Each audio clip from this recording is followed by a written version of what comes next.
મિત્રો હવે આ જે દરેક ઇન્સ્ટ્રુમેન્ટ એક્સરસાઇઝના દેખાય છે બધાનું હું વારાફરતી 10 કે 20 સેટઅપ બધું મારું છું.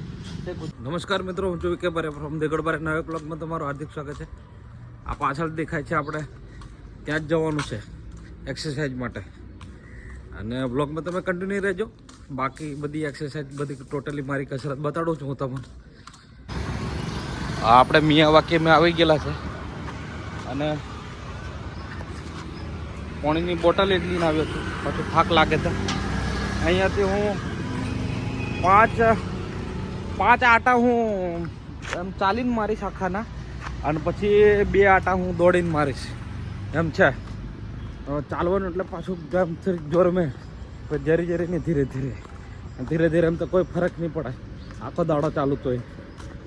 એટલે આમ ફાસ્ટ ચાલું છું. 5 આટા આવ્યા અને 2 આટા રનિંગમાં, અને પછી બીજી બધી પેલા ઇન્સ્ટ્રુમેન્ટની એક્સરસાઇઝ, અને પછી થોડીક બીજી હળવી કસરત બતાડું તમને.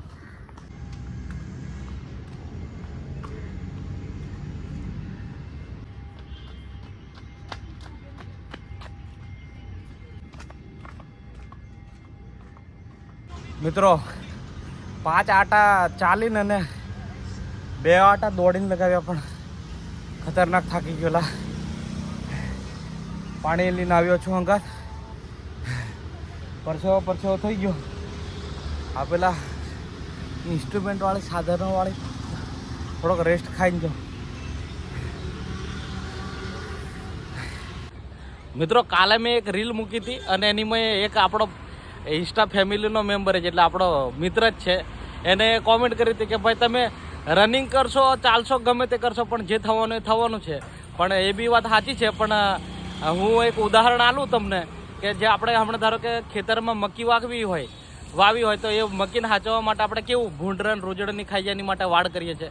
તો આપણું શરીર હદી એક આ મક્કી રૂપા વાડા જેવું છે, એને પણ આપણે સાચવવું પડે. નહીં તો પછી પેલા હાર્ટ એટેક ને એવા બધા રોગો ભૂંડરા રૂપી અને રોજડા રૂપી એ ગમે ત્યારે આવીને ભરકી જાય. શું કેવું છે કાકા?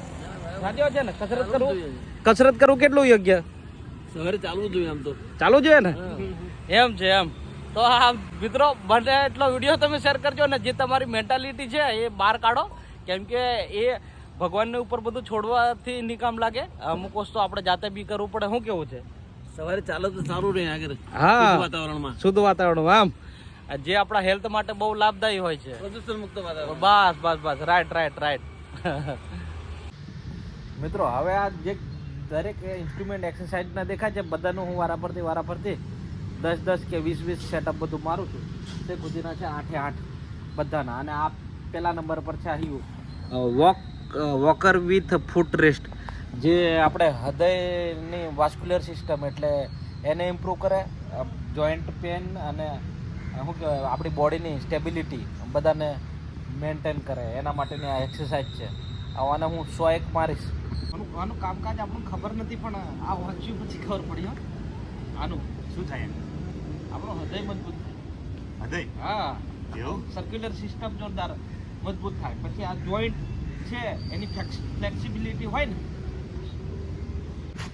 આ ઇન્સ્ટ્રુમેન્ટ છે મિત્રો, એ છે શોલ્ડર એક્સરસાઇઝ સિંગલ. એનીમાં એનું કામ છે કે જે આ છાતીના મસલ્સ, પાછળના ખભાના એ બધા મસલ્સને સ્ટ્રોંગ બનાવે, અને શું કહે છે કે એની સ્ટેબિલિટી ને ફ્લેક્સિબિલિટી આ આપણા જોઈન્ટ પેનનું ને બધું, આપણા જોઈન્ટનું ને બધું મજબૂત બનાવે એમ. તો આ એક્સરસાઇઝ કરું છું. આવા હોવાના 20 જેટલા મારીશું. અમારા મિત્ર છે, રોજ અમે મોર્નિંગમાં આવીએ જ છે, એમણે ચાલુ કરી દીધું છે. આ શોલ્ડરના મસલ્સ મજબૂત કરીએ તો સારું, એકદમ નોર્મલ લાગે છે. હા, ઓલું સારું.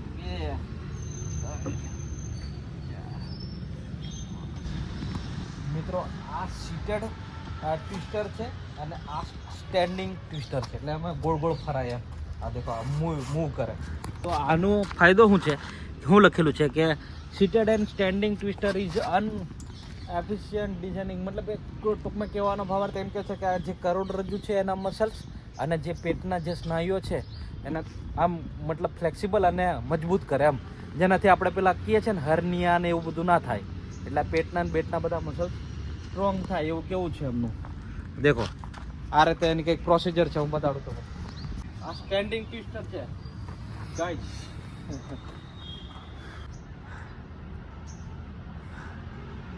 બધી જે પાછળ છે એની જેવું છે, ચેસ્ટ પ્રેસ સિંગલ કહેવાય આને. આનું કામ એ છે કે છાતીના મસલ્સ, આ બેક સાઈડના મસલ્સ, એલ્બો જોઈન્ટ એ બધાને મજબૂત કરે, સ્ટ્રોંગ કરે.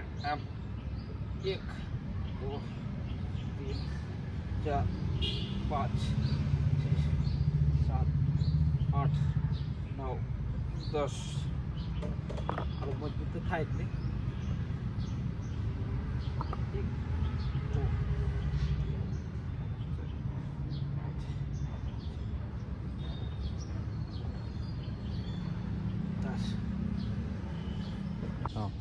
મિત્રો આ તમને દેખીને જ ખબર પડી જશે, એપ્સ બોર્ડ છે એને એપ્સ બોર્ડ કહેવાય.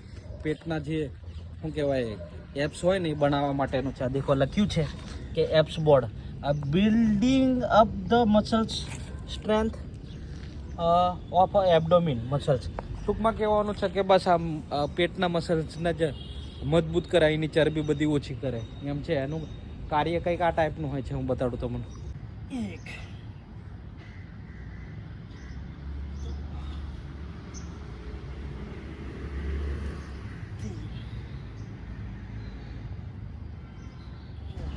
મિત્રો આ એક છે એરો રાઇડર કરીને છે. એરો રાઇડર આનું નામ છે. એરા જેવું એટલે કે તીરકોમઠા જેવું આમ ઊભું થાય.